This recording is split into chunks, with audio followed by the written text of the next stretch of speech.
So our final speaker before the coffee break will be Takashi Moriya from the National Observatory of Japan, speaking on the discovering supernova at the Epoch of Reionization with the Nancy Grace Roman Space Telescope. Okay, thank you. I hope you can hear me. Yeah, this work, I'm presenting a work to this search for very high redshift supernovae. This work has been published recently in this paper. So if you want to know more, you can check the paper. And as have been discussed, high redshift supernova survey is one of the key components in Roman, and it's mainly for type 1a cosmology. And as has been discussed, for the type 1a supernova, according to this recent compilation, you can reach up to redshift of 3 in the deep layer. But there's other supernovae known that should be much brighter than type 1a supernovae. And one example we know to exist is superluminous supernovae. They are kind of extremely luminous core-collapse supernovae. And of course, this luminosity source is still under debate. But anyway, we know they exist. So this is an example of light curve of superluminous supernova. So this is the type 1a supernova. The superluminous supernovae, they are more than 10 times brighter, and also they are often brighter for hundreds of days.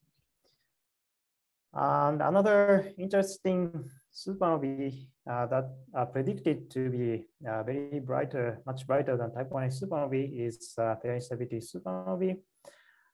They are kind of hypothetical or theorized thermonuclear explosion of very massive stars with helium core mass between around 65 solar masses and 130 solar masses.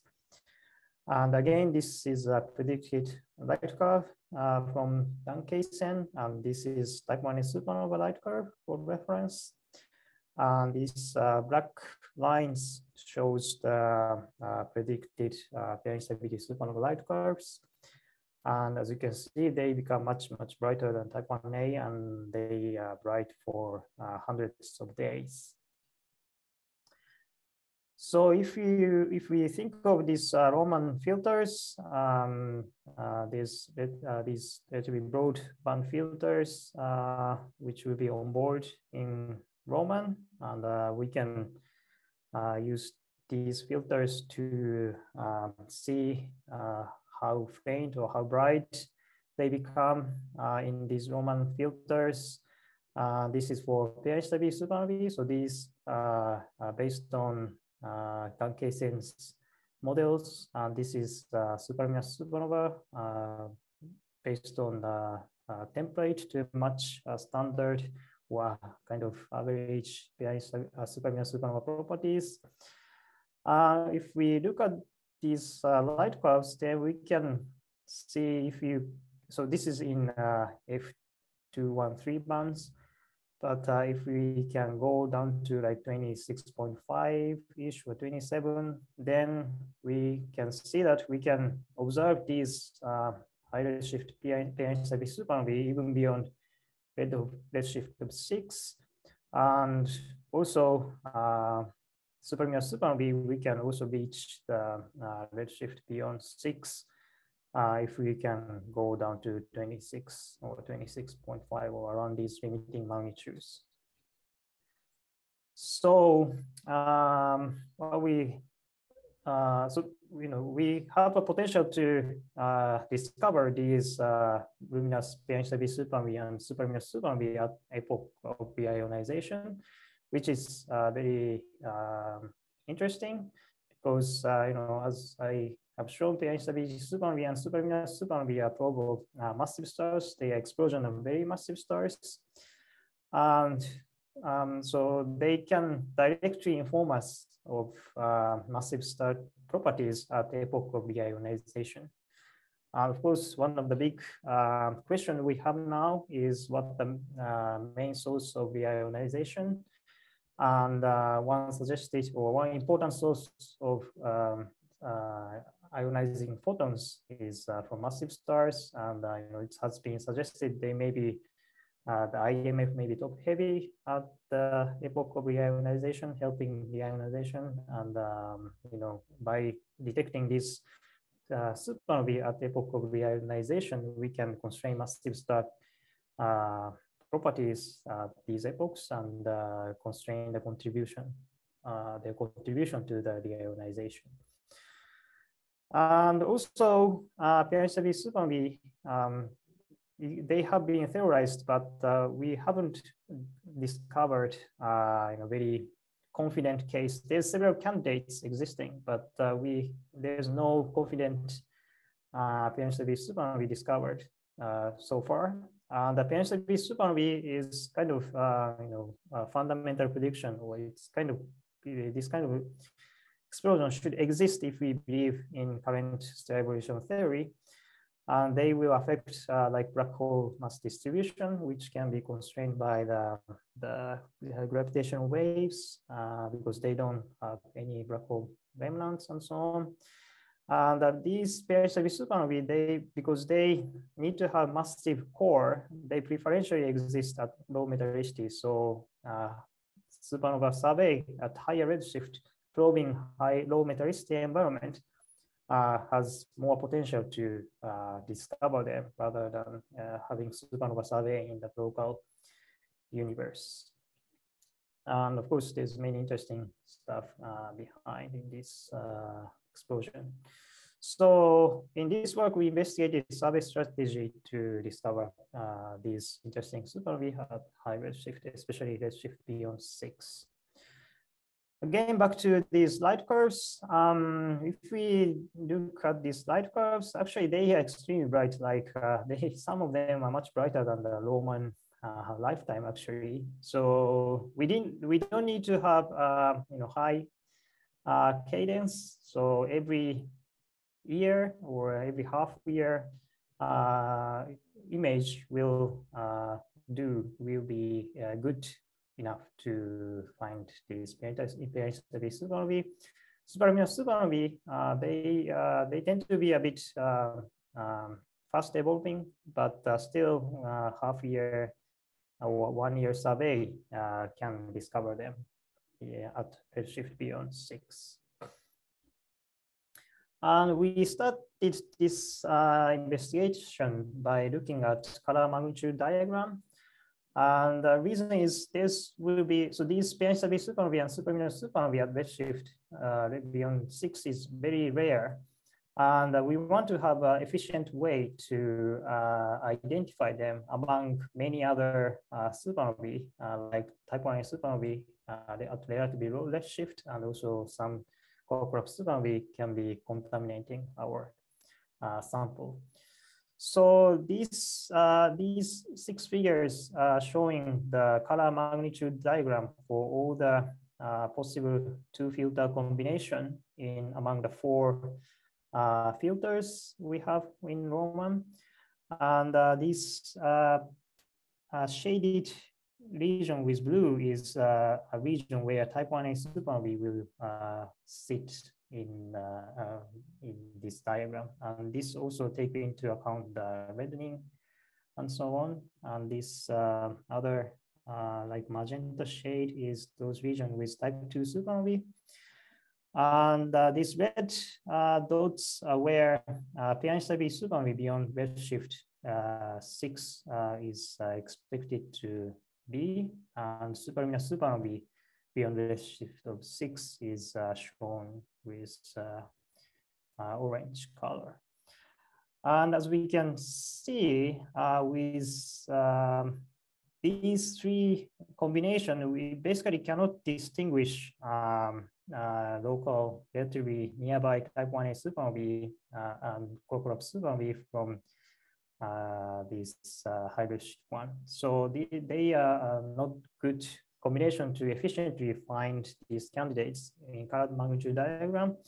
And we found, these three will, in these three color magnitude diagram, these red and orange PNHW supernovae and superluminous supernovae, emerging. So they are good. And these three basically has all F213, which is kind of new addition to the Roman survey. And actually, type 1 cosmology survey, so type 1 supernova survey doesn't include this F213 filter. So adding this F21 filter in time domain, it will be very important to search for this kind of high redshift Takashi, 2 minutes. Yep, thank you. And among these three possibilities, so this F2129 and F158, they have similar sensitivity, so it's better to go for relatively bright. They can reach they are brighter in F58.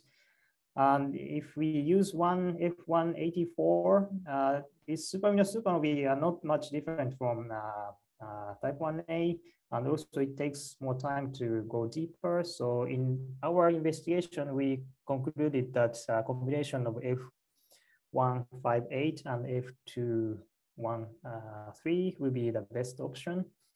And in this kind of survey, and if we go deep, 26.5 magnitude in F213, and then we can discover all the transients above this line, and we can identify them.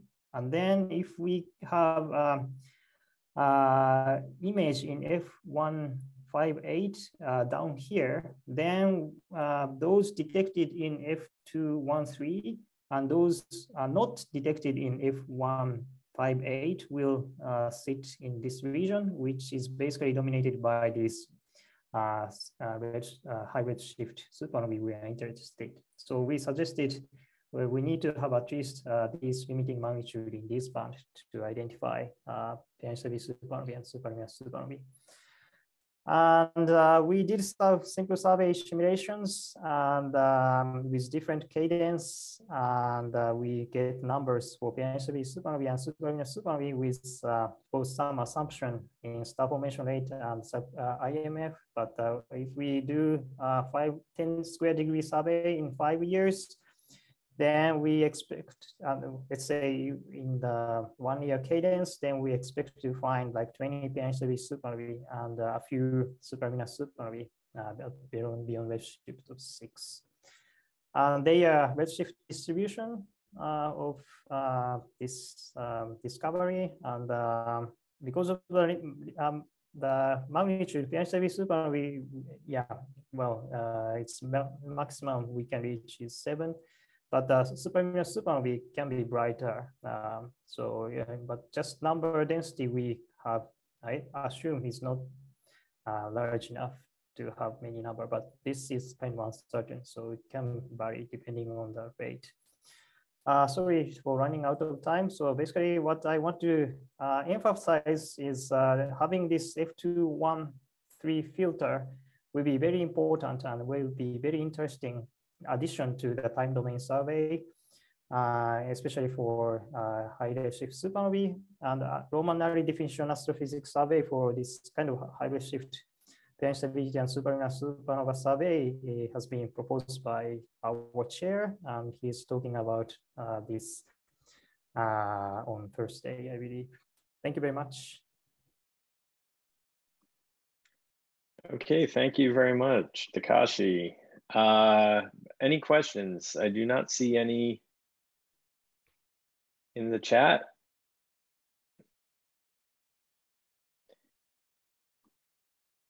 Yeah, I will editorialize. Yeah, Takashi and our JWST proposal group were working simultaneously and converged on the idea that we needed this survey to detect high Z transients and actually build up a really nice core collapse sample. So I'll give a slightly different perspective, but we were converging towards a very similar survey by the end of our efforts. which is good news. Indeed. Corey, it looks like there's a question in the Slack chat. Oh, great. Okay, this is from Harry, who says, what are you assuming for the IMF in predicting the rates at redshift greater than 6? Yes, for the PNHW supernovae, I took this cosmic star formation history estimated by Brant Robertson, this red one, and then I assumed salpid IMF and assumed those, well, there's several mass range I assumed for PNHW supernovae, but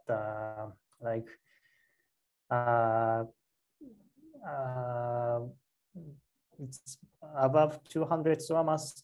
So between 200 solar mass and 300 solar mass is assumed to explode as bright PNHW supernovae that can be detected with this survey.